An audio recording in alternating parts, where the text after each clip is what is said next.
আমার জীবন আমার মরণ আমার রবের জন্য। আলহামদুলিল্লাহি রাব্বিল আলামিন ওয়াসসালাতু ওয়াসসালামু আলা সাইয়্যিদিল আমবিয়াই ওয়াল মুরসালিন। আম্মা বা'দ ফাআউযু বিল্লাহি মিনাশ শাইতানির রাজীম। বিসমিল্লাহির রহমানির রহিম। আসসালাতু ওয়াসসালামু আলাইকা ইয়া রাসূলুল্লাহ, আসসালাতু ওয়াসসালামু আলাইকা ইয়া হাবিবাল্লাহ, আসসালাতু ওয়াসসালামু আলাইকা ইয়া নবিয়াল্লাহ ওয়া আলা আলিকা ওয়া আসহাবিকা ইয়া নূরাল্লাহ। সম্মানিত দর্শকবৃন্দ, আপনারা যে যেখান থেকে দেখছেন, কাছে অথবা দূরে, দেশ কিংবা প্রবাসে, সকলকে জানাই আজকের বিশেষ অনুষ্ঠান অন্ধকার থেকে আলোর দিকে। এই অনুষ্ঠানে যারা আমাদের সাথে যুক্ত হয়েছেন সকলকে জানাই আন্তরিক শুভেচ্ছা, অভিনন্দন। দর্শকবৃন্দ, আলহামদুলিল্লাহ, এই অনুষ্ঠানে আমরা কোরআন এবং হাদিসের আলোচনা আমরা শ্রবণ করি, একটি বিষয় আমরা নিয়ে থাকি। আজকের পর্বে আমরা আলোচনা করব অন্যের সম্পদ হরণ করা, যা সমাজে আজকে যদি আমরা চিন্তা করি, মানুষ অন্যের সম্পদ হরণ করার ক্ষেত্রে যেন একে অপরের সাথে প্রতিযোগিতায় লেগে গিয়েছে। এটি কত বড় একটি জঘন্যতম অপরাধ, এর ব্যাপারে কোরআন এবং হাদিসের মধ্যে কি নিষেধাজ্ঞা রয়েছে এবং যারা ঈমানদার তাদের জন্য আল্লাহ পাক কি মেসেজ দিয়েছেন, যারা মুসলমান, এদের মুসলিম হিসাবে আমাকে আল্লাহ পাক রব্বুল আলামিন এই ব্যাপারে কি বলেছেন, আজকে আমরা এই সম্পর্কে আলোচনা শ্রবণ করব ইনশাআল্লাহ। আজকে আলোচনা করার জন্য আমার সাথে এই অনুষ্ঠানে মুবাল্লিগ হিসেবে আমার পাশে রয়েছেন মোহাম্মদ শাহিদ আত্তারি ভাই। কেমন আছেন হুজুর? আলহামদুলিল্লাহ রাব্বিল আলামিন আলা কুল্লি হাল, মাশাআল্লাহ। আমার অপর পাশে নাত খাঁ ইসলামী ভাই রয়েছেন ইনশাআল্লাহ কারীম। আজকে আল্লাহ পাক চাইতো শুরুতে আমরা নাতের মাধ্যমে আমাদের অনুষ্ঠানকে ইনশাআল্লাহ কারীম বরকতময় করব এবং কোরআন এবং হাদিস থেকে আজকের বিষয় অন্যের সম্পদ হরণ করা এর ব্যাপারে কি শাস্তি রয়েছে, যারা এই কাজের মধ্যে লিপ্ত রয়েছে তাদের ব্যাপারে কোরআন এবং হাদিস কি বলে এই সম্পর্কে আমরা জানব। দর্শকবৃন্দ, আসুন আমরা অনুষ্ঠানে শুরু করার পূর্বে একটি দুরূদ শরীফের ফজিলতের ব্যাপারে হাদিসে মুবারাকা শ্রবণ করি।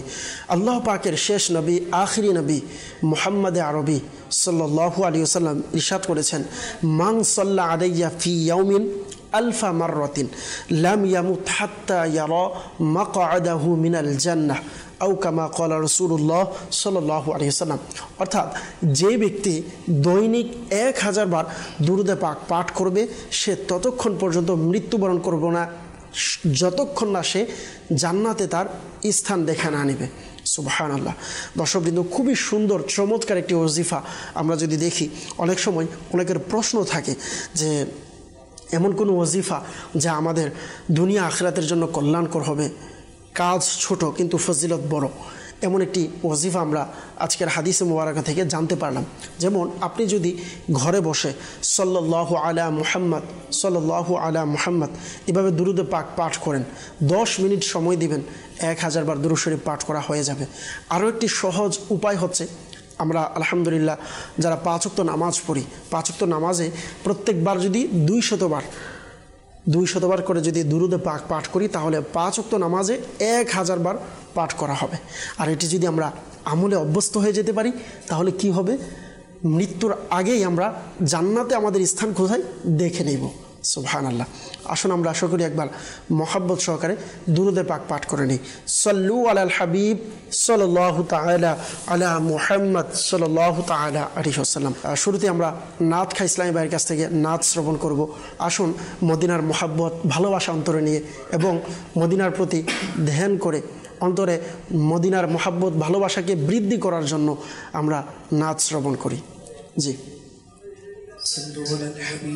সাল্লাল্লাহু তাআলা আলা মুহাম্মদ সাল্লাল্লাহু আলাইহি ওয়াসাল্লাম। সাল্লি আলা রাসূলিনা সাল্লি আলা মুহাম্মাদি সাল্লি আলা হাবিবিনা সাল্লি আলা মুহাম্মাদি। সারা জগতে প্রাণ তুমি, আমরা তমেনে নিয়েছি সারা জগতে প্রাণ তুমি আমরা তমেনে নিয়েছি লোকে রহো মেনে নেবে লোকে রহো মেনে নেবে আজ যদি না হয় তো সল্লে আলা রসূলিনা সল্লে আলা মুহাম্মাদি আমায় কাছে ডেকে নাও না মদনী মদিনে ওয়ালে আমায় কাছে ডেকে নাও না মদনী মদিনে ওয়ালে প্রেম वाले मदनी मदीने वाले मदनी मदीने वाले मदनी मदीने वाले अमी जो दियो गुनाहगार तबु मोतामी तो मार अमी जो दियो गुनाहगार तबु मोतामी तो मार चरणे तुम्हारा को ना चरणे तुम्हारा को ना मदनी मदीने वाले मदनी मदीने वाले मदनी मदीने वाले चौदार चेये यूं तो बुदार चेये मनोरम तो बुदार चेये यूं तो बुदार चेये मनोरम আছে কি এমন ঠিকানা আছে কি এমন ঠিকানা ডেকে নাও না মদনী মদিনে ওয়ালে প্রেমের সুদ পান করাও না মদনী মদিনে ওয়ালে আমিন আমিন সাল্লাল্লাহু তাআলা আলা মুহাম্মদ সাল্লাল্লাহু আলাইহি ওয়াসাল্লাম আমিন আমিন। আল্লাহ পাক আমাদের সকলকে মক্কা মদিনার হাজিরি নসিব করে দিক। যে সকল আশিক রাসূলদেরকে আল্লাহ তাআলা কবুল করেছেন, আল্লাহর রাসূল কবুল করেছেন, হয়তো উমরাতে যাচ্ছেন, মদিনায় যাচ্ছেন, হজের সৌভাগ্য হচ্ছে, আল্লাহ পাকের নিকট দোয়া আল্লাহ পাক যেন আমাদের সকলকে জীবন একবার হলেও হজ্জে বাইতুল্লাহ জিয়ারতে মদিনা নসিব করে দেয়, আমিন। মদিনী চ্যানেলের দর্শকবৃন্দ, অনুষ্ঠান অন্ধকার থেকে আলোর দিকে, এই অনুষ্ঠানে আজকে আমরা বিষয় নিয়েছি অন্যের সম্পদ হরণ করার যে ক্ষতি রয়েছে এই সম্পর্কে আজকে আমরা এই অনুষ্ঠানে আলোচনা শ্রবণ করব ইনশাআল্লাহুল কারীম। মাদানী চ্যানেলের দর্শকবৃন্দ, আজকে আমরা যে বিষয় নিয়েছি অন্যের সম্পদ হরণ করা, এই ব্যাপারে যদি আমরা দেখি কোরআনুল কারীমের মধ্যে অসংখ্যবার আয়াতে মুবারকা রয়েছে। আজকে সমাজের মধ্যে মানুষ অন্যের সম্পদ হরণ করার ক্ষেত্রে না তাকে আল্লাহর ভয় আছে, না তার মধ্যে এই জিনিসটা আসে। বরঞ্চ আমরা যদি সমাজের দিকে তাকাই, আজকে যারা সম্পদ হরণ করে তারা অনেক সময় নিজেকে বড় মনে করে, তারা নিজেদেরকে খুবই উৎফুল্ল মনে করে যে আমি তার সম্পদ হরণ করতে পেরেছি। আচ্ছা, এখানে সম্পদ হরণের ক্ষেত্রে শুধু মাল সম্পদের সাথে এটা সংশ্লিষ্ট এমন নয়, তার ইজ্জত, তার সম্মান, তার আওলাদ, তার পরিবার, তার ফ্যামিলি, সকল কিছু হেফাজত করা একজন মুসলমান আরেক মুসলমানের জন্য আবশ্যক। মনে রাখবেন, যারা অন্যের সম্পদকে অন্যায়ভাবে হরণ করে, যারা অন্যের সম্পদ খেয়ে ফেলে, তাদের ব্যাপারে স্বয়ং আল্লাহ পাক রব্বুল আলামিন তাদের ধ্বংসের ব্যাপারে কোরআনুল কারীমের মধ্যে ইরশাদ করেছেন। তো যেখানে আল্লাহ পাক রব্বুল আলামিন যারা সম্পদ আত্মসাৎ করে নেবে তাদের ব্যাপারে বলেছেন, তাদের জন্য কোরআনুল কারীমের মধ্যে নির্দেশ দিয়েছেন। আমরা যদি দেখি কোরআনুল কারীমের মধ্যে সূরা মুতাফফিফিনের মধ্যে আল্লাহ তাআলা ইরশাদ করেছেন, বিসমিল্লাহির রহমানির রহিম, ওয়াইলুল লিল মুতাফফিফিন। আল্লাহ তাআলা কোরআনুল কারীমের মধ্যে বললেন, ধ্বংস তাদের জন্য যারা মাপে কম দেয়। আপনি যদি শুধু এটার দিকে খেয়াল করেন, আজকে আমরা একে অপরকে ঠকানোর কাজে লিপ্ত বিভিন্নভাবে। কেউ টাকা দিয়ে কারো সম্পদকে আহার করছে, কেউ নিজের মাল সম্পদের মাধ্যমে, কেউ ব্যবসার মাধ্যমে। তো আল্লাহ তাআলা তাদের জন্য বললেন যে ওয়াইলুল লিল মুতাফফিফিন, ধ্বংস তাদের জন্য যারা মাপে কম দেয়। এবং বললেন আল্লাযীনা ইযাক্তালু আলান নাসি ইস্তাওফুন, বললেন যে যারা লোকদের কাছ থেকে নেওয়ার সময় ঠিকই মেপে নেয় কিন্তু দেওয়ার সময় কম দেয়। আল্লাহ তাআলা আমাদেরকে হেফাজত করুক। তো আল্লাহ পাক রব্বুল আলামিন যেখানে নির্দেশ দিয়েছেন, আল্লাহ তাআলা তার জন্য ধ্বংস বলেছেন, ওই জায়গাতে আমার আপনার চিন্তা করা উচিত যে আমি আপনি কতটুকু নিজেকে উন্নতি করতে পারবো। আমরা অনেক সময় মনে করি যে আমি কেজির মধ্যে 100 গ্রাম কম দিতে পারলে হয়তো আমি ভালো পাচ্ছি, কিন্তু আল্লাহ আমার জন্য ধ্বংসের কথা বলেছেন। আমি যদি কম টাকা দিয়ে তাকে, কম টাকার নামে তাকে খারাপ সম্পদ বলে খারাপ সম্পদ দিয়ে দিই, তাহলে খারাপ সম্পদ বা খারাপ কিছু তার কাছে বিক্রি করি ভালো বলে, তাহলে আমি মনে করছি যে আমি টাকা লাভ করছি। কিন্তু আল্লাহ তাআলা বললেন ওয়াইলুল লিল মুতাফফিফিন, তার জন্য হচ্ছে ধ্বংস। আল্লাহ পাক আমাদেরকে বোঝার তৌফিক দান করুক। এই জন্য আমরা সমাজে এইভাবে দেখলে অনেক কিছুর উদাহরণ রয়েছে। আসুন শুরুতে আমরা আলোচনার দিকে যাব। আমাদের সাথে মোবাইল লিগে দাওয়াত ইসলামী আছে। কুরআনুল কারীমের মধ্যে যারা সম্পদ আহার করে একে অপরের, তাদের জন্য কি মেসেজ আছে কুরআনুল কারীমের মধ্যে? অনেকে আছে একে অপরের সম্পদ খাচ্ছে, কিন্তু হালাল না হারাম, কতটুকু জায়েজ, মনে করছে যে আমি আল্লাহর কাছে ক্ষমা চেয়ে নিব তাইলেই শেষ হয়ে যাবে। না, তো এমন এমন মেসেজ আছে যা আমরা শুনলে আমাদের অন্তর নাড়া দিবে যে এরকম মেসেজ আল্লাহ তাআলা কোরআনুল কারীমের মধ্যে ইরশাদ করেছেন। যে শাহেদ ভাই, আমরা আজকে যে আলোচনা নিয়েছি অন্যের সম্পদ হরণ করার ব্যাপারে, আপনি এ ব্যাপারে কি বলবেন?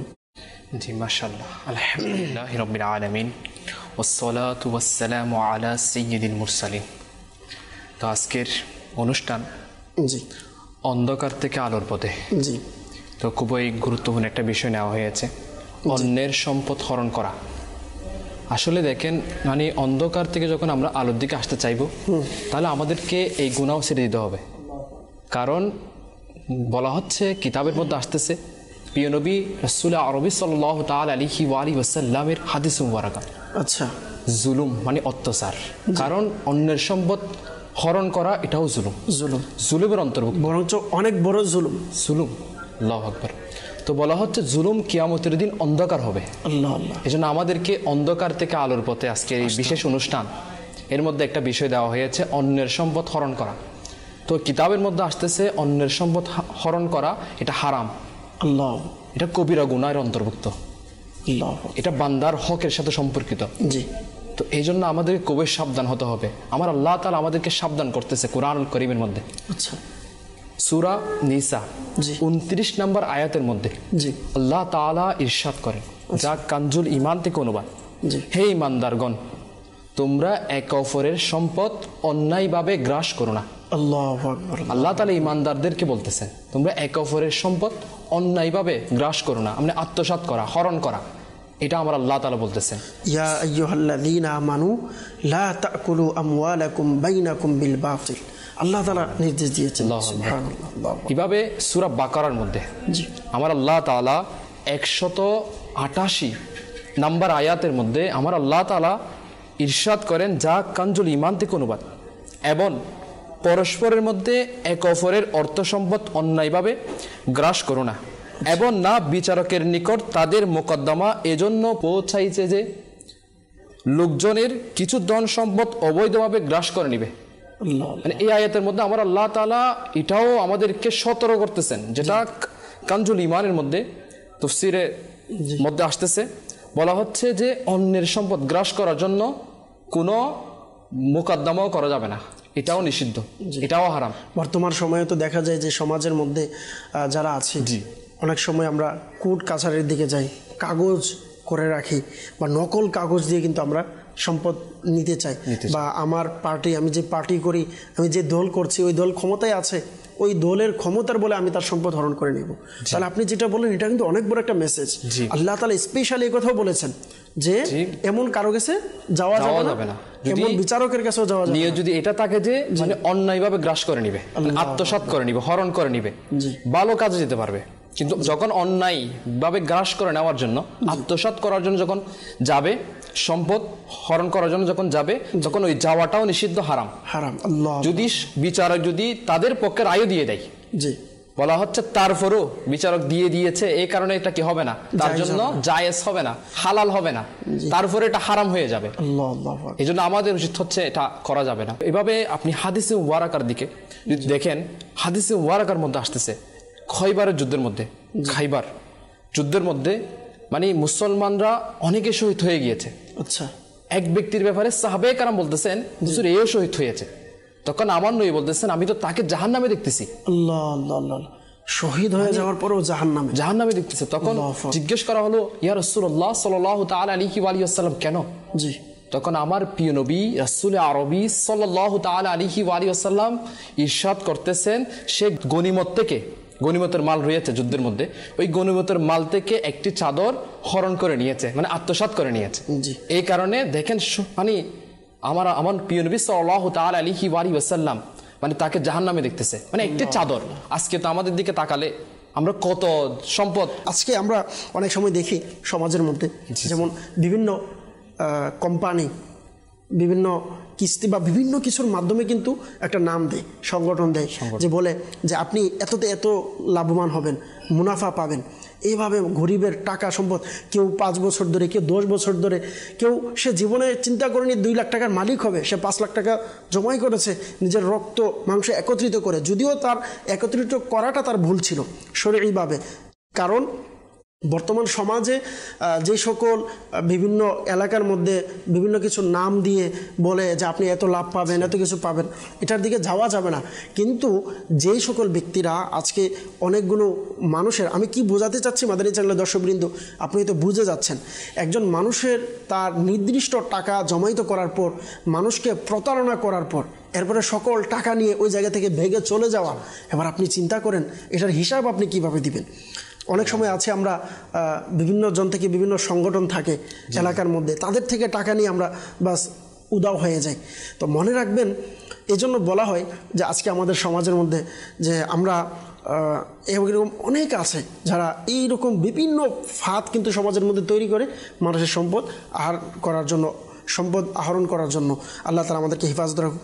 মাশাআল্লাহ, খুব চমৎকার আপনি আলোচনা করছেন। ইনশাআল্লাহ আপনার কাছে আবারও আসবো। দর্শকবৃন্দ অনেকে আছে, আমাদেরকে কল দিয়েছেন, মেসেজ দিয়েছেন। ইনশাআল্লাহ এরপর আপনাদের কাছে আবার আসবো ইনশাআল্লাহ কারীম আলোচনার মধ্যে। দর্শকবৃন্দ অনেকে ফেসবুকে যুক্ত রয়েছেন। মাশাআল্লাহ আমাদের সাথে আবু সুফিয়ান ভাই যুক্ত রয়েছেন, মোহাম্মদ ফারুক আত্তারি ভাই লিখেছেন মাশাআল্লাহ মারহাবা। খাগড়াছড়ি থেকে আপনি দেখছেন, আমাদের কাছে দোয়ার দরখাস্ত চেয়েছেন, আল্লাহ পাক আপনাকে কবুল করুক। নবী হোসেন ভাই লিখেছেন মাশাআল্লাহ। আবিদ ভাই লিখেছেন মাশাআল্লাহ। ইকবাল রাজা আত্তারি ভাই লিখেছেন মাশাআল্লাহ। সাফায়াত মোল্লা ভাই আমাদের সাথে রয়েছেন। তারপরে আমাদের সাথে মোহাম্মদ আমিন আত্তারি ভাই রয়েছেন, ইমতিয়াজ হোসেন ভাই রয়েছেন মাশাআল্লাহ। মোহাম্মদ আমিন আত্তারি ভাই লিখেছেন দাওয়াত ইসলামী জিন্দাবাদ, আল্লাহ তাআলা কবুল করুক। জি, কল শুনিয়ে দিন। আমার নাম মোহাম্মদ আব্দুল বাসিম, আমার বাড়ি ঢাকা। এই অনুষ্ঠান থেকে আমরা অনেক কিছু শিখতে পারি ও জানতে পারি। জি মাশাআল্লাহ মারহাবা। মোহাম্মদ আব্দুল বাসির ভাই যিনি কল করেছেন ঢাকা থেকে, উনি আমাদের একটি মাদ্রাসাতুল মদিনার শিক্ষক। মাশাআল্লাহ আপনি আমাদের অনুষ্ঠান দেখছেন, আল্লাহ তাআলা আপনাকে বরকত দান করুক। মাশাআল্লাহ মারহাবা। জি, পরবর্তী কল। আমার বাড়ি হবিগঞ্জ। মাদানী চ্যানেলের অনুষ্ঠান অনেক সুন্দর, এখান থেকে অনেক কিছু শিখতে পারি, আমার জন্য দোয়া করবেন। মাশাআল্লাহ মারহাবা। হবিগঞ্জ থেকে আমাদেরকে কল করেছেন দর্শক, আমাদেরকে দেখছেন, আল্লাহ তাআলা কবুল করুক। আপনি দোয়া চেয়েছেন, আমরা দোয়া করি আল্লাহ পাক আপনাকে বরকত দান করুক। আল্লাহ পাক রব্বুল আলামিন আপনাকে দাওয়াত ইসলামের এই দ্বীনি মহলে ইস্তেকামত দান করুক। মাদানী চ্যানেলের সঙ্গে থাকবেন, অপরকেও দেখার দাওয়াত দিবেন। জি, পরবর্তী কল। আমি জাহাঙ্গীরনগর থেকে বলছিলাম, আমি একটি গজল শুনতে চাই। নবী এসেছে। আচ্ছা মাশাআল্লাহ, আপনি আমাদেরকে ছোট মাদানী মুন্নি কল দিয়েছেন, একটা গজল শুনতে চেয়েছেন। হয়তো আপনি পরিপূর্ণ বলেননি, আমরা যতটুকু বুঝতে পেরেছি যে নূর নবী এসেছে, নূর নিয়ে এসেছে, এই নাচ শুনতে চেয়েছেন। আল্লাহ পাক আপনাকে বরকত দান করুক। মাদানী চ্যানেলের সঙ্গে থাকুন ইনশাআল্লাহ। আমাদের নাথ খাই ইসলামী ভাই আমাদের সাথে রয়েছেন, যতটুকু সম্ভব ইনশাআল্লাহ আপনাদের ফরমাইশ পূরণ করার চেষ্টা করবে। জি, পরবর্তী কল। আবার আশুলিয়া থেকে বলছি, আমার নাম মোহাম্মদ ইউসুফ আলী। আমি একটি কালাম শুনতে চাই, আমার টাকা নাই পয়সা নেই। আচ্ছা, শুধু এতটুকু বলেছেন টাকা নাই পয়সা নেই, কী করবেন? তো না পরিপূর্ণ রয়েছে যেমন আমার টাকা নাই পয়সা নেই, শুনবেন ইনশাআল্লাহ কারীম। জি, পরবর্তী কল। আমি রাজশাহী থেকে বলছি। মাদানী চ্যানেলের অনুষ্ঠান আমি একটি নাসিক শুনতে চাই, পাতা পাতা তরুলতা খোদার ধ্যানে মগ্ন। দয়া করে শুনে দিলে শিখতে চাই। মাশাআল্লাহ, রাজশাহী থেকে আমাদেরকে ছোট্ট বন্ধু কল করেছেন, একটি গজল শুনতে চেয়েছেন, আপনি জানিয়েছেন। তো হামদে বাড়ি তাআলা, আল্লাহ পাক বরকত দান করুক ইনশাআল্লাহ কারীম। আমাদের নাথ খাই ইসলামী ভাই আছেন, যদি সম্ভব ইনশাআল্লাহ কারীম আমরা এনার থেকেও আমরা সময় নিয়ে ইনশাআল্লাহ কারীম আমরা নাথ শ্রবণ করবো ইনশাআল্লাহ কারীম। আবারও যাবো ইনশাআল্লাহ কারীম মুবাল্লিগের কাছে। শাহিদ ভাই কি বলবেন বর্তমান সময়ে একটি এমন একটা বিষয় যেটা আসলে না তুললেই না, বলা হয় যে টাকা চাইতে একবার, কিন্তু টাকা ফেরত পেতে যেতে হয় বারবার। একটা সমাজে খুব বড় একটা ভাইরাস যে টাকা আজকে বর্তমান সময়ে মানুষ যারা ভালো মনের মানুষ আছে তাদের এক সময় মন উঠে যায় মানুষকে টাকা ধার দিবে, ঋণ দিবে। কারণ একটা সমাজের এক পর্যায়ের মানুষ এমন হয়ে গিয়েছে, টাকা নেওয়ার সময় হাতে পায়ে ধরে আমার এমন সমস্যা, আমার এমন পেরেশানি, এতদিনের মধ্যে আদায় করে দিব। কিন্তু যখনই সে টাকা পেয়ে যায়, টাকা তো নিয়েছে, যার থেকে নিয়েছে বাস এবার তাকে তার পিছনে ঘুরতে হয়। বা এই সময় দিচ্ছে, আবার কখনো ফোন দিলে ফোন রিসিভ করছে না, কখনো কখনো এরকমও ভয় দেখায় যে দেখবো আমাকে কি করবে, দেখে নিব কি করতে পারো আমাকে, আমার অমুক পাওয়ার আছে, তুমি তোমার পাওয়ার দিয়ে কী করবে, আমি টাকা দিব না, কি করবে আমাকে, এমন কথা বলে। যে মানুষটা বিপদে আপনার কাজে এসেছে, এক তো হচ্ছে আপনি তার সম্পদকে আত্মসাৎ করছেন, দ্বিতীয়ত হচ্ছে আপনি যে আপনাকে এক কথায় আপনাকে যে খাবারের জন্য বাস যে মন খুলে আপনাকে দান করেছে, এবার তার মনে আপনি কুড়াল মেরেছেন, হ্যাঁ, আপনার ব্যবহারের মাধ্যমে। আল্লাহ হেফাজত করুক। আসলে অনেক সময় মানুষের এর থেকে মন উঠে যায়, বর্তমান সময়ে টাকা নেওয়ার পর আর খুঁজে পাওয়া যায় না, কল রিসিভ করে না। মাশাআল্লাহুল কারীম, কি বলবেন? আসলে ঋণ নেওয়ার পর যে ঋণ ফেরত না দেওয়া, এটাও সম্পদ আত্মসাৎ এর মধ্যে অন্তর্ভুক্ত, এটাও হারাম। জি, আসলে এখানে ইমাম গাজালি রহমতুল্লাহ তাআলা আলাইহি খুবই সুন্দর বলেছেন যে ব্যক্তি ঋণ নিল এই নিয়তে যে সে পরিশোধ করবে, তখন আমার আল্লাহ তাআলা তার জন্য ফেরেশতা নিযুক্ত করে দেন। সুবহানাল্লাহ, চেষ্টা থাকতে হবে, হ্যাঁ, নিয়ত থাকতে হবে আমি দিব। তো আমার আল্লাহ তাআলা তার জন্য ফেরেশতা নিযুক্ত করে দেন, আর ওই ফেরেশতারা তার জন্য দোয়া করতে থাকে যে আল্লাহ সে জন্য ঋণ পরিশোধ করতে পারে, এই জন্য দোয়াও করতে থাকে তার জন্য সব সময়। এর বিপরীত যদি কেউ করে যে সে সময় নিয়েছে, এত তারিখের ভিতরে ঋণ পরিশোধ করে নেবে, একটা সময় নিয়েছে, ওই সময়ের ভিতরে যদি সে ঋণ পরিশোধ না করে, মানে তার কাছে অর্থ ছিল, এরপরেও সে আত্মসাৎ করার জন্য, সম্পদ হরণ করার জন্য সে কি করে নাই, ঋণ পরিশোধ করে নাই, তো বলা হচ্ছে সে রোজাও রাখুক, কিতাবের মধ্যে আসতে সে রোজাও রাখুক, সে ঘুমন্ত অবস্থায় থাকুক, তার আমল নামার মধ্যে সর্বদা গুনাহ লিখতে থাকবে, মানে গুনাহ লেখা হবে শুধু, মানে যে সে রোজাও রাখুক, নামাজও পড়ুক, কিন্তু সে যে ঋণ পরিশোধ করার সময়ের অতিবাহিত হয়ে গিয়েছে, কিন্তু টাকা রয়েছে ঋণ পরিশোধ করার, তারপরও ঋণ পরিশোধ করতেছে না, এই জন্য সব সময় তার আমল নামার মধ্যে গুনাহ লেখা হবে, এই জন্য খুবই সাবধান তার জন্য। আরেকটা দেখেন যে আলা হযরত রহমতুল্লাহ তাআলার লিখনিত রয়েছে যে এমনটাই তো আমার যতটুকু স্মরণ আছে যে 1 পয়সার জন্য, জি 1 পয়সা, দর্শকবৃন্দ একটু খেয়াল করেন, আমরা তো অনেক সময় 1 টাকা কিচ্ছু মনে করি না, আরে 1 টাকা 10 টাকা 5 টাকা কি হবে না, এটার জন্য কি শাস্তি জানেন দর্শকবৃন্দ? আলা হযরত রহমতুল্লাহ তাআলা লিখেছেন 3 পয়সার বিনিময়ে 700 রাকাত জামাত সহকারে পড়েছে এবং কবুলকৃত নামাজের সওয়াব তাকে দিয়ে দিতে হবে, হ্যাঁ, নামাজ তাকে দিয়ে দিতে হবে কাল কিয়ামতের ময়দানে। কোথায় যাবেন দর্শকবৃন্দ, একটু খেয়াল করেন। আল্লাহ আল্লাহ আল্লাহ আমাদেরকে বুঝার তৌফিক দিক, আল্লাহ আমাদেরকে হেফাজত করুক। দর্শকবৃন্দ একটু খেয়াল করবেন যে কত গুরুত্বপূর্ণ, প্রত্যেকটা মিনিটে মিনিটে, প্রত্যেকটা সেকেন্ডে সেকেন্ডে গুনাহ হচ্ছে। আচ্ছা, অনেকে আছে যে আমার কোয়ালিটি নেই বা ফেসিলিটি নেই, আমি দিতে পারছি না, কমপক্ষে আমি তো ফোন তো করি, অনেক সময় ফোন করে 17 ফোন দেই কিন্তু আর রিপ্লাই আসে না। ভাই আপনি কমপক্ষে বলেন যে একটু সময় নেন ভাই, আমি পারছি না, আমাকে একটু সময় দেন। এটাও না, ফোন পর্যন্ত রিসিভ করে না। কি বলবেন এই ব্যাপারে? তো এই ব্যাপারে এটা তো মানে অনেক বড় একটা ধোঁকা দেওয়া হচ্ছে একজন মুসলমান হয়ে। অথচ কিতাবের মধ্যে আসতেছে মুসলমানের ইজ্জত, মুসলমানের সম্মান, মুসলমানের রক্ত তার জন্য হারাম। কিন্তু এরপরও আমার নবী করিম সাল্লাল্লাহু তাআলা আলাইহি ওয়াসাল্লাম এটাও তো বলেছেন যে যে ব্যক্তি কোনো মুসলমানকে কষ্ট দিল, মানে একজন মুসলমানকে যে মানে তার মানে মোবাইল রিসিভ না করা, তার ঋণ পরিশোধ না করা, মানে তার কথার জবাব না দেওয়া, মোবাইল রিসিভ না করা, রিপ্লাই না দেওয়া, তো এটা তো তার মনে কষ্ট হচ্ছে। তা আমার প্রিয় নবী সাল্লাল্লাহু তাআলা আলাইহি ওয়াসাল্লাম বলতেছেন যে ব্যক্তি কোনো মুসলমানকে কষ্ট দিল সে মূলত আমি নবীকে কষ্ট দিল, আর যে আমি নবীকে কষ্ট দিল সে আল্লাহ তাআলাকে কষ্ট দিল। যারা আল্লাহ এবং আল্লাহ রসুলকে কষ্ট দেয়, আল্লাহ এবং আল্লাহ রসুলকে আমরা সরাসরি কিভাবে কষ্ট দিব? সরাসরি তো পাচ্ছি না। কিভাবে? মুসলমানকে যদি কষ্ট দেয় তাহলে আল্লাহ এবং আল্লাহ রসুলকে কষ্ট দেওয়া হবে। আল্লাহ এই সম্পর্কে ফকি আবুল আইস সামরকান্দি রাহমাতুল্লাহি তাআলা আলাইহি ইনি উদ্ধৃতি করেন, নিশ্চয়ই ফুলসিরাতের আগুনের শিকল রয়েছে। আচ্ছা, যে ব্যক্তি হারামের একটি টাকাও নিল, মানে হারামের একটি টাকাও হোক যদি নিয়ে নেয়, তার পায়ে আগুনের শিকল লাগিয়ে দেওয়া হবে, যার ফলে তার জন্য ফুলসিরাত অতিক্রম করা কষ্টকর হয়ে যাবে। এমনকি সেই দিরহামের মালিক তার নেকিসমূহ থেকে এর প্রতিদান নিয়ে নিবে, যদিও তার নিকট নেকি না থাকে, তবে সে তার গুনাহের বোঝা নিয়ে জাহান্নামে পতিত হবে। চিন্তা করে দেখেন, মানে একটি দিরহাম হলেও মানে যদি ওটা যদি সে কি করতে না পারে নেকি দিয়ে, যদি মানে এটা যদি বড় পোষণ করতে না পারে, মানে পুরাই যদি এটা যদি ইয়া করতে না পারে, তাহলে বলা হচ্ছে যার থেকে 1 টাকা নিয়েছে দুনিয়ার মধ্যে পরিশোধ করতে না পারলে তার গুনাহগুলো তার মাথায় চাপিয়ে দেওয়া হবে আর জাহান্নামে পতিত হবে।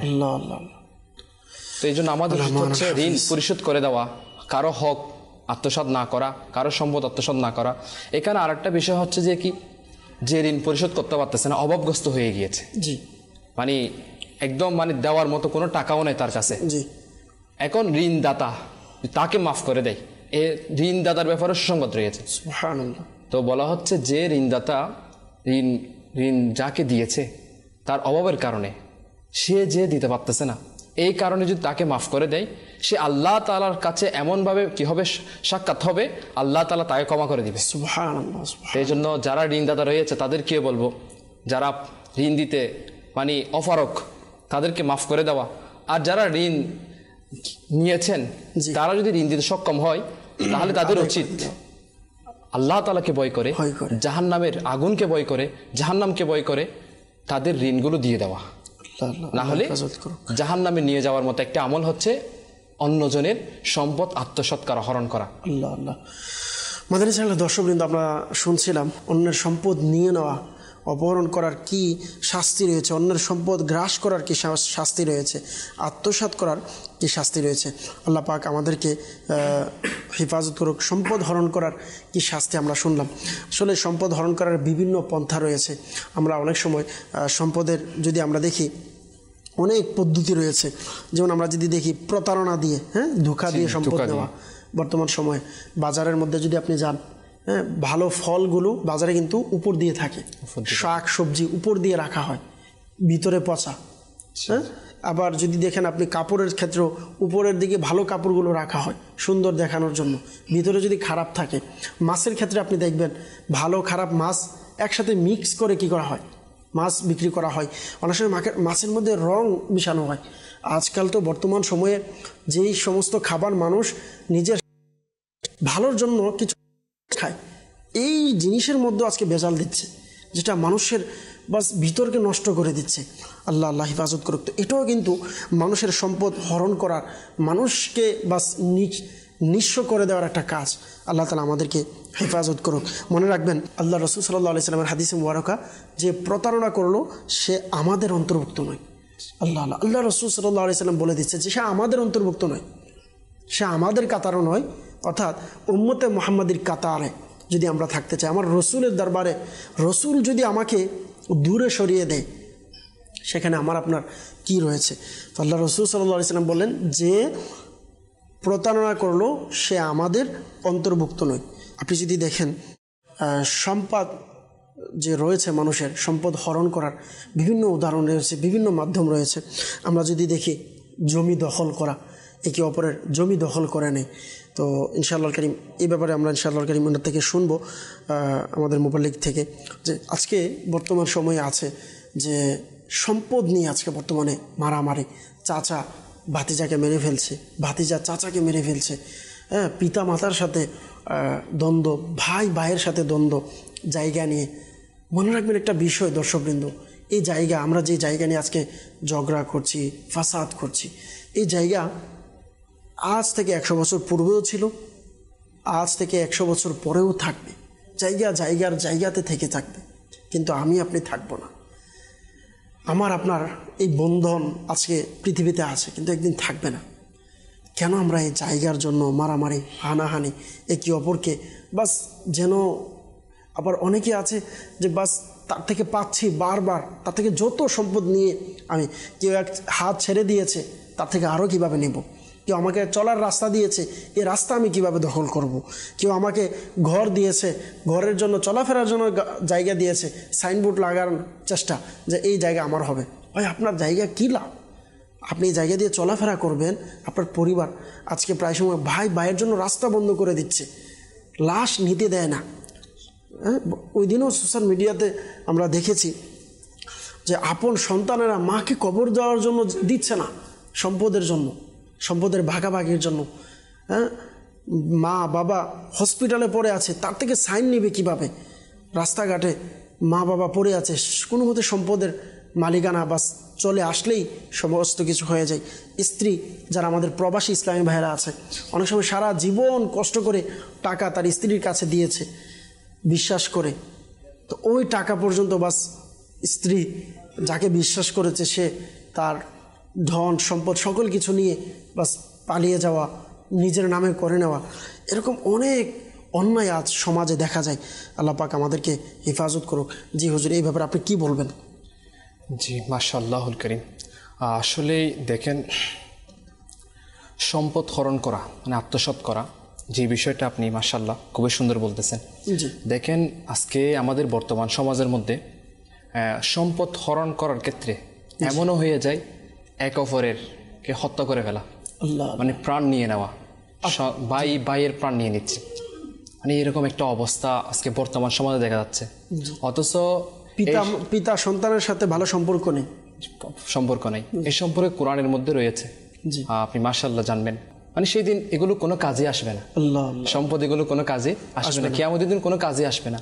এই জন্য আমার প্রিয় নবী রাসূল আরবি সাল্লাল্লাহু তাআলা আলাইহি ওয়া আলিহি ওয়াসাল্লাম ইরশাদ করেন, যে ব্যক্তি 1 বিঘত জমি মানে আত্মসাৎ করে নেবে অন্যায়ভাবে, আল্লাহ তাআলা কিয়ামতের দিন তার গলার মধ্যে 7 স্তর জমিন তার গলার মধ্যে চাপিয়ে দেবে।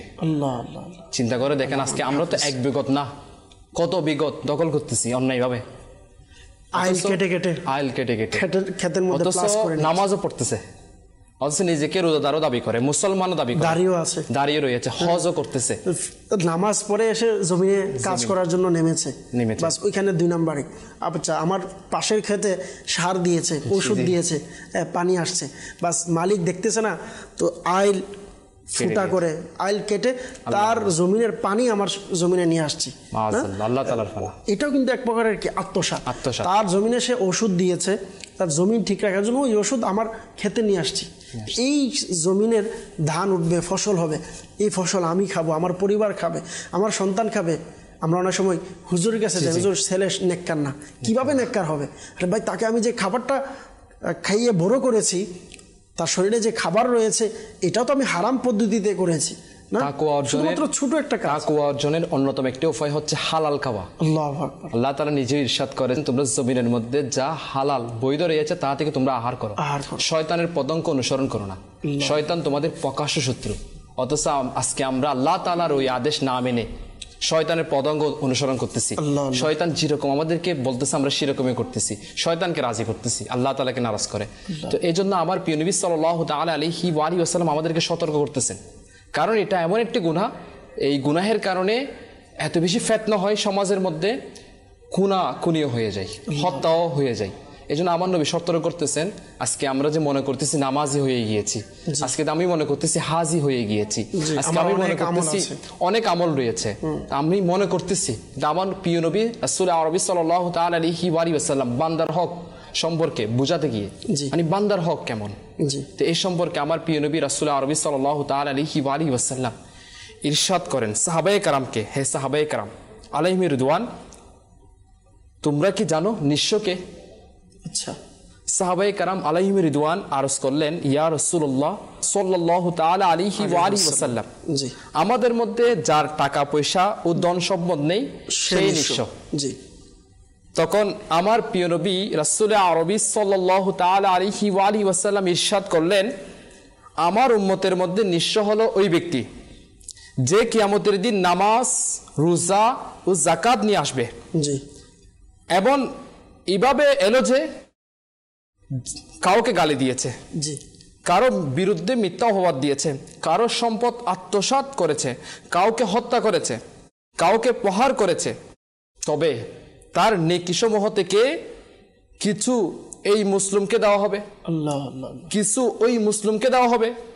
অতঃপর তার দায়িত্ব যে, মানে তার দায়িত্ব যে হক থাকবে, জি, বলা হচ্ছে তা পরিশোধ করার পূর্বেই আল্লাহ তার নেকি শেষ হয়ে যাবে। আল্লাহ আল্লাহ। এখন কিভাবে দিবে? ওখানে তো কোনো টাকা নাই, কিয়ামতের ময়দানে কোনো টাকা থাকবে না, চলবে না, কোনো সম্পদ ওখানে কাজে আসবে না, আমার আল্লাহ তাআলা বলে দিয়েছেন। তো এই জন্য নেকি লাগবে, এখন তো নেকি শেষ হয়ে গিয়েছে। জি।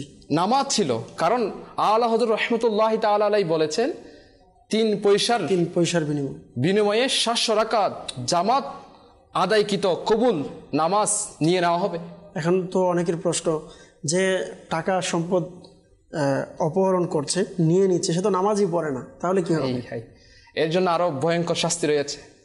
একদিক দিয়ে তো এই শাস্তিও রয়েছে, আর দিক দিয়ে আল্লাহ তাআলার হক, এটা তো বান্দার হক না। এটাও তো আছে না যে শাহিদ ভাই, যে নেকি নাই কিন্তু ওই ব্যক্তির গুনাহ তার মাথায় কিন্তু কি দেওয়া হবে, চাপিয়ে দেওয়া হবে, যে তার গুনাহ আমরা হয়তো হালকা মনে করছি, সে এমনি তো জাহান্নামী না, মানুষের একটা গুনাহ কাল কিয়ামতের দিন এটার যে কত ভারী হবে, যে তার সামনাসামনি হবে শুধুমাত্র সেই বুঝতে পারবে। একটা গুনাহ, আবার একটা নেকি, এটা যে কত প্রয়োজন হবে কাল কিয়ামতের দিন বোঝা যাবে।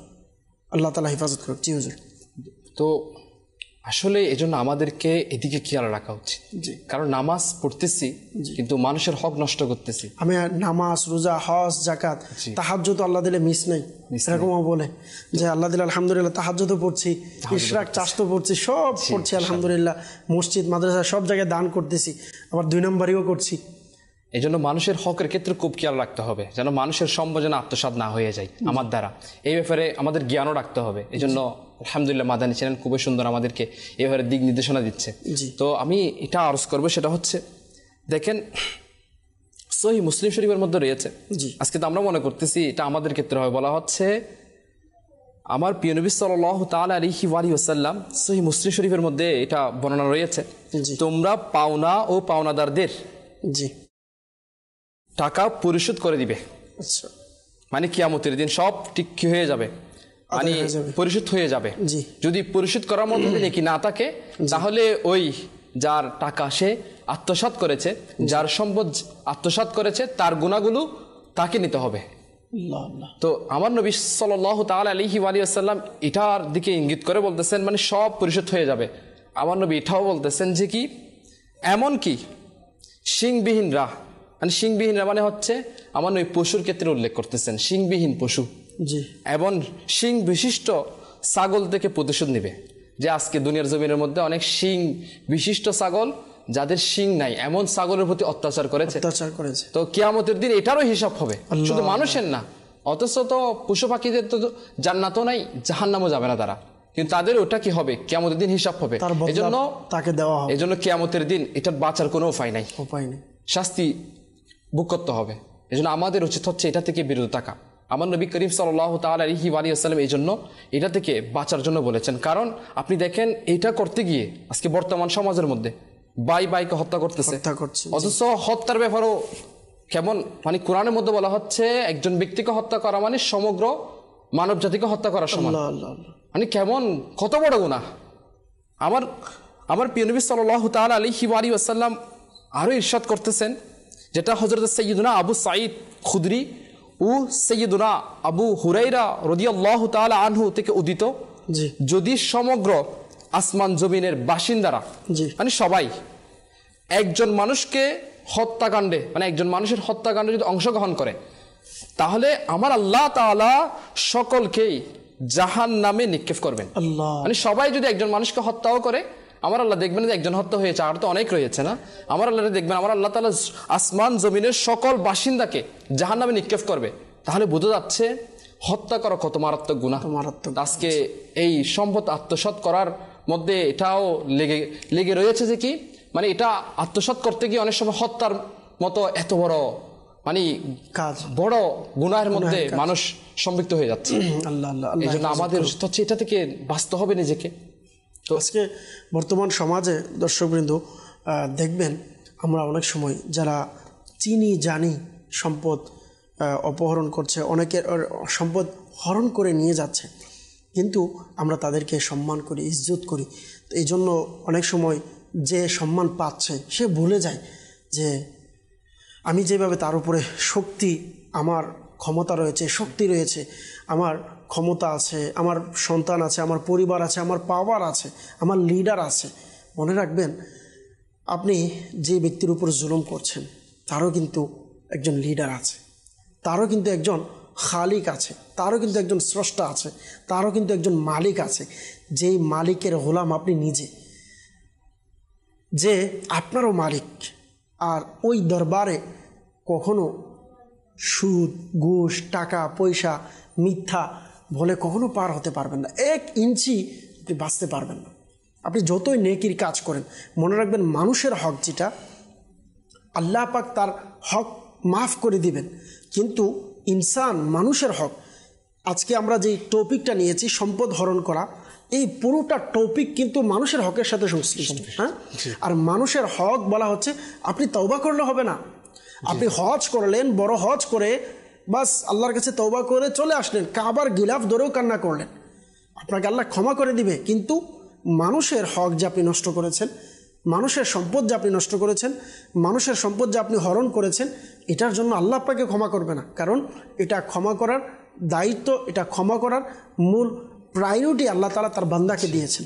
আল্লাহ রাসূলের হাদিসে মুবারকা, আজকে আমরা যারা একে অপরের উপরে জুলুম করছি, অথবা আজকে আমরা প্রায় সময় টাকা না দিয়ে কিভাবে বাঁচা যায়, কখনো আর বিশেষ করে এটা থেকে বর্তমান সময়ের চুরি ডাকাতি, রাস্তার মধ্যে রাত্রিবেলা কখনো একা পেলে ডাকাত, যারা ডাকাতি করছে, যারা চুরি করছে, তাদের এটা চিন্তার বিষয় যে আমি সিসি ক্যামেরার সামনে গেলে মুখে মাস্ক লাগিয়ে, মুখের মধ্যে রুমাল লাগিয়ে যাচ্ছে যেন আমাকে না ধরে। মনে রাখবেন এমন সিসি ক্যামেরা আছে যে সিসি ক্যামেরায় আপনি বাঁচতে পারবেন না, যে সিসি ক্যামেরা আপনাকে আজকে হয়তো যে মালিক থেকে নিয়েছেন সে আপনাকে ধরতে পারতো, কিন্তু কাল কিয়ামতের দিন ওই ভিডিও কিন্তু ওই ক্যামেরার ভিডিও সকল মানুষের সামনে প্রকাশ করা হবে যে অমুক ব্যক্তি অমুক গুনাহ করেছে, অমুক ব্যক্তি অমুক চুরি করেছে, অমুক ব্যক্তি অমুকের সম্পদ আত্মসাৎ করেছে। তো আমাদেরকে এর থেকে শিক্ষা নেওয়া উচিত। তো এই জন্য মাদানী চ্যানেলের দর্শকবৃন্দ যারা রয়েছেন, আপনাদেরকে বলবো, আপনাকে আমি বলবো, আপনি একটু চিন্তা করে দেখেন যে আপনার কারো সাথে লেনদেন আছে কিনা। 1 টাকার হোক, 10 টাকার হোক, 5 টাকার হোক। আমরা কখনো কখনো দোকান থেকে, প্রায় সময় অনেকে আছে না, দোকানে গিয়েছি, মুড়ি কিনছি, মুড়ি মুখে টপ টপ মুড়ি মুখে দিয়ে দেওয়া, চিরা মুখে দিয়ে দিচ্ছি, চিনি মুখে দিয়ে দিচ্ছি, অনুমতি ছাড়া, বলছি না আমরা তার থেকে, না বলে খেয়ে ফেলছি।